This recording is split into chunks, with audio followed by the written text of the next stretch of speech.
Hello students, Bangla বিষয়ে ডাকঘর নাটক থেকে যারা কমন প্রশ্ন পেতে চাও তারা অবশ্যই আজকের ভিডিওতে ঠাকুরদা চরিত্রটি প্রথম থেকে শেষ পর্যন্ত দেখে নাও। আর অবশ্যই খাতায় লিখতে ভুলবে না। তাহলে আর দেরি না করে ভিডিওটি স্কিপ না করে মনোযোগ সহকারে শুনতে থাকো। প্রশ্ন: ডাকঘর নাটকে ঠাকুরদা চরিত্রটির ভূমিকা আলোচনা করো। 5 নম্বর। ভূমিকা: ডাকঘর নাটকের অন্যতম গুরুত্বপূর্ণ একটি চরিত্র হল ঠাকুরদা।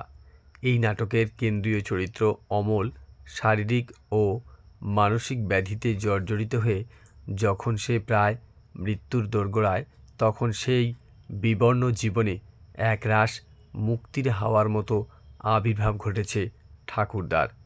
এই নাটকে ঠাকুরদাকে যেভাবে দেখা যায়, ছেলে খেপানো সর্দার।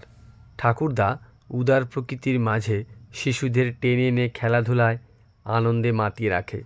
ছেলেগুলোকে ঘরের বাইরে নিয়ে আসাই তার বুড়ো বয়সের খেলা। তাই মাধব ঠাকুরদাকে ছেলে খেপাবার সর্দার বলে অভিহিত করেছেন।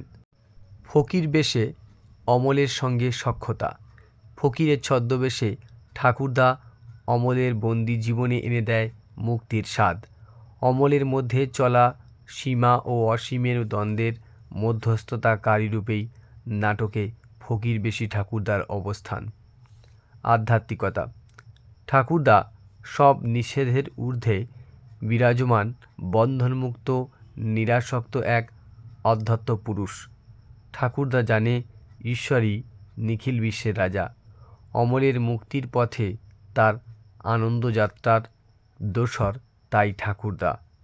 জীবনমুক্ত পুরুষ: ঠাকুরদা জীবনমুক্ত পুরুষ, তাই তার না আছে মৃত্যুকে ভয় আর না আছে আকাঙ্ক্ষা। অমল সুদূরের জন্য ব্যাকুল, সেই কল্পযাত্রার সঙ্গী অবশ্যই ঠাকুরদা।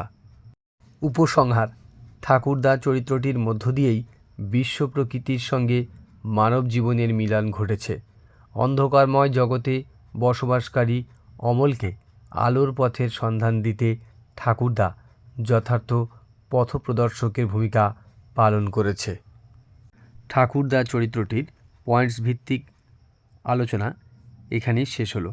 উত্তরটি তোমাদের জন্য অত্যন্ত সহজ সরল ভাষায় এবং যথার্থ সংক্ষিপ্ত আকারে তৈরি করা হয়েছে। তাই ভিডিওটি ভালো লাগলে অবশ্যই লাইক, কমেন্ট এবং বন্ধুদের মধ্যে শেয়ার করে দিও।